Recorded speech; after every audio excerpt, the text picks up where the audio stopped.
Welcome back to Road Race Retro. So just rolling in with the updates, I managed to, which I'm absolutely buzzing about by the way, I managed to find these wheels on Marketplace literally 10 mile away from me.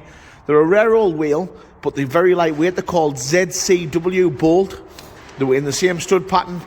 The centre bar was slightly different, but they came with spigot rings. They're actually fitted to a Mini. But I absolutely love them. I always have done. They're a 17-inch wheel, so they should replace the 16-inch wheel that's currently on there and kind of fill that arch gap. They come with good crap tyres. The tread's decent, but obviously the tyres aren't the best make, so I need to change them. But I think I'm going to take the semi-slicks off the Cozzy and put them on because they're the same tyre size, 205s, but a wicked little wheel. And these should totally make the car when they're fitted.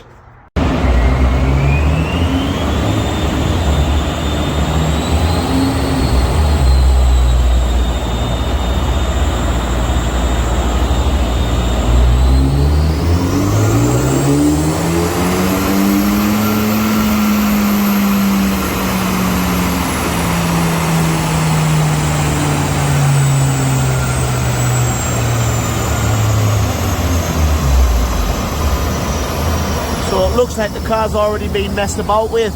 172 horsepower. It's only supposed to make 140. Right, so I feel like the sound quality should be better on today's video. We have improved and we've gotten a little external mic which should improve the quality of the videos and sound for you guys. Obviously we are looking to move the channel all the time and make improvements. Obviously the audio quality was lacking, so let's hope this is a little bit better. We're going to try this setup. We have another mic setup as well. Feeling this one should be okay. So, onto the job in hand, the little Spider. Honestly, I've genuinely fallen in love with it. It's everything I want it to be. It's basically an X5 with a turbo bolted on. I love the design. I love the styling. I love how it handles. It is a bit of me. It's the kind of thing that I like. But there are a few things with same as most factory cars, which I do find are currently lacking. Brake performance is one of them, which is what leads us on to obviously today's video. So I've decided to make a few changes and we've gone for some PBS. Now these pads are something I've got a lot of experience with.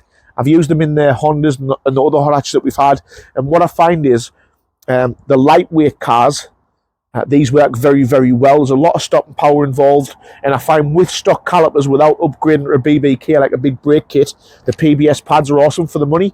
I found honestly with these pads, when I went to heavier cars like the V8 M3 and used PBS, the heavier cars do tend to struggle a little bit, and it does, the braking performance does tend to fade away with heat. But in the lighter cars, I find that no matter how hard you hit these, they always work very well, and they stop you exactly how you want to stop, basically. So I went hard in the car a couple of days ago, hit some B roads, got on the brakes, in and out of corners pretty sharp, was quite heavy with the brakes, I would have said. For the first 10-15 minutes they were okay to stop the car quite well, but after that, obviously with heat, the standard pads started to fade away, which is obviously no good. Once you get into track, the brakes are going to get very hot very quick, because obviously you're going to be pulling big speeds in and out the corners and down the straights, and wanting to stop it isn't always going to be easy unless you've got the right pads in there. So that's why we've gone for these. In terms of money, very good value. They aren't an expensive uprated pad, so that's why I thought I'd give these a shot. Obviously with pads and higher temperatures comes a problem with fluid. Obviously stock fluid in these cars is just basically built for the road, and you need to upgrade the fluid because obviously you need a higher boiling point. As you're hitting the brakes hard, the brake fluid does get hot through the lines, and then you overheat it and boil it. Obviously the fluid loses its viscosity, which means when you go to hit the brakes again, the performance won't be there. With this, it does have a higher boiling point, and you won't boil this 660. If you do, then you need to just come off the brakes because you're on them too much. But that's very good. We're going to bang that in. 2 bottles of that, by the way, which is what you'll need. Popped into Fiat today as well. Obviously servicing is important as well. With us just getting the car, I did check the oil level before we went out and started driving it, and it was at the bottom of the dipstick. So I think it's been a while since it's had a service. Although it is a low mileage car, we're going to service it. At the end of the day, you've got to look after these cars. Doesn't matter how new the engines are. Obviously with the right amount of oil and right quality in there, you will have problems somewhere down the line. So we've gone with a genuine filter. Now, when I've got turbocharged cars, or any car to be honest, I either go for a good quality filter, or I always go to dealers and get dealer quality. At the end of the day, This is very, very important. So I feel like a genuine filter's the way forward. Oil wise, it isn't here. Again, we just obviously spoke to Christian down at CP Performance, and he has some race grade 540 in, which is what these cars take, which is a Miller's fully synthetic. So we're going to sort the brakes out, we're going to sort the fluid out, and we are getting braided lines made up as well, by the way, but we couldn't get those this morning because the chaps who were making the lines for us weren't sure on the fitting, so we've got to photograph that, send them up, and then they're going to get us some lines made up as well. Obviously, braided lines just basically stops you popping the line. As you're pushing on the brakes really hard on track, temperatures are up, fluid temperatures are up, and obviously the standard line is just made of thick rubber, so you can pop a line, and if you do pop a line on track and you're doing big speeds, then you're in big trouble. So the braided lines obviously just allow us a little bit more quality feel through the pedal, and obviously reliability as well. We'll not pop that brake line, and when we need those brakes, we'll get them. So yeah, subtle upgrades. We aren't going mental with this car. The upgrades aren't a fortune. They're all completely affordable. So if you have this kind of car, you can basically buy these online, or you can buy them from Christine at CP Performance, and these do not break the bank. They're a very, very cheap upgrade, and that's what we're going to look to do with this car. We're not going to scrimp in terms of we're not going to buy cheap stuff, but this is kind of a budget build. This car isn't a massively expensive car in comparison to the V8 M3s and stuff. So the modifications and stuff that we are going to add on to this, we are going to have cost in mind and performance at the same time. So bear with us, and obviously you might pick something up from these videos about the price of parts and what the best parts are to go for this. We have fitted the H&R 35mm spring strut now. It's tightened the ride quality up. It's quicker in and out the corners. But again, I would like to maybe change the coilovers at some point, but that's going to have to wait. But yes, brake and performance is basically what I'm here for today, and the parts that we've bought are going to help us with that.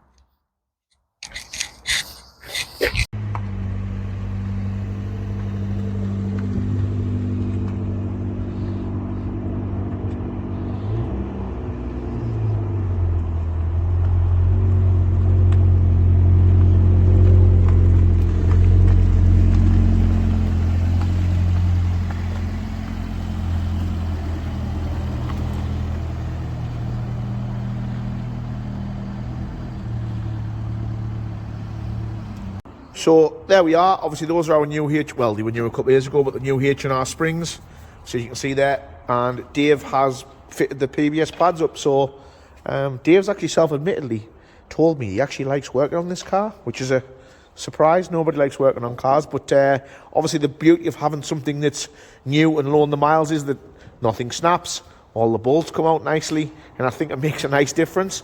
So obviously somebody of Dave's expertise, just to give you a rough idea, to change these pads here, it's going to take them about 30 minutes to do the full car, which is obviously not a lot of time. So there's our discs. Obviously the disc quality is still good, the face is nice and even, and we don't have any big lips, so these pads should bend into those discs quite nicely. But looking forward to seeing what they do. Yeah, so looking at the actual pads that we've taken out as well, these are original pads, Mazda ones, obviously good quality pads, but when you look at the actual depths of the pad, the inside pad is worn down quicker than the outside pad. So if you are looking at obviously your Mazda brakes and they're not right, just check those calipers and make sure the sliders are free, because obviously it looks like one side of the caliper's been sticking, hence it's run the inside pad out quicker. So just keep an eye on that. Bearing in mind our car's only done 25,000 miles, I think it is, but when we had it tested, the tester said that the pads were getting low. Them are okay, but both sides, the inside pads worn quicker than the outside one. And the last bits of the antics today, the one the 124, is obviously fresh oil. As said in the previous clip, when we first got the car, we checked the oil and the oil level was quite low, which means obviously the car's either had a hard time, which is quite possible, or it's been a while in between services. So rather than chance it, we did top it up last week, and then obviously we've ordered some fresh Miller's oil. Oil is something that we do spend a lot of money on. I know we get a lot of people obviously in all the groups, oil, it all comes from the same place, but to be fair, I would personally rather buy quality, and that's why we've gone with race grade 540 Miller's oil. So yeah, fresh service, fresh pads, and what we'll do is when we roll the next clip, we'll loop this in. So we've actually booked a track day. I'll just walk you around the car while I'm talking. Obviously we've booked a track day at our local track, which is Teesside. Now predominantly it's actually a go-kart track, but it's very, very good. It's a short circuit, it's a good test for the little car. So that's what we're going to do.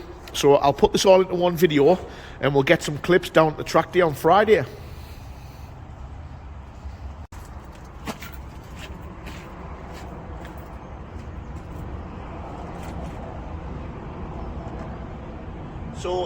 typical Fiat fashion, we have encountered our first hissy fit. So I haven't obviously used the car all that much. Shot the last video, gave the car a little bit of a hard time. I have obviously had the car on the rolling road as well, which you'll see, and came to start the other day after it not being used for a week or two, and it sounded like an Impreza. So we've got a misfire on cylinder 4. Now after looking, I think it's actually the coil packs. So we've plugged her in and we get misfire cylinder 4. So what I've done is do a little bit of research. I'm one of these guys with cars, if it breaks, uprate it. If something breaks and you can buy a better part to replace it, I'll always buy better. So the little Alfa Romeo performance car, the 4C, the newer car, the coil packs on the 4C are actually better than a stronger coil pack, and I didn't know until I started digging. It's actually an upgrade for these. So what I've done is I've basically bought the 4C coil packs, and I'm going to change them today. Now what I have noticed as well, which may give us a small problem, which I'll come to, old coil pack, new coil pack. So as you can see, the angle of where they actually plug in is different, which then may give me a problem fitting the engine cover. So I need to try and get around that if I can. I haven't tried the engine cover on, but looking at the angle, I know for a fine fact I'm definitely going to have a problem with that. So I'll crack on and we'll get these coil packs fitted, and then we'll work out the problem with the engine cover.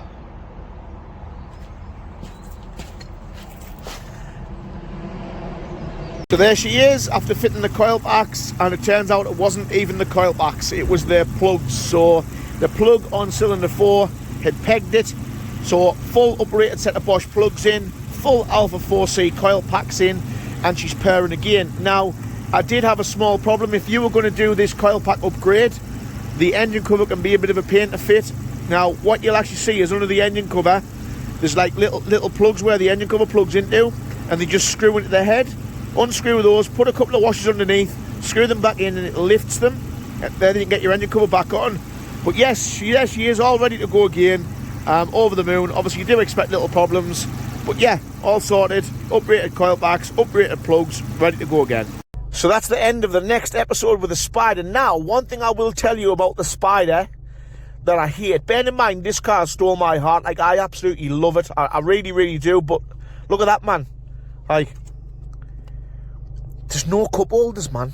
You have to buy cup holders what slot in the back as extras, which I think's shit. So that's a negative to the Spider. But thanks for watching the second episode. Stay tuned, because this one's going to be good.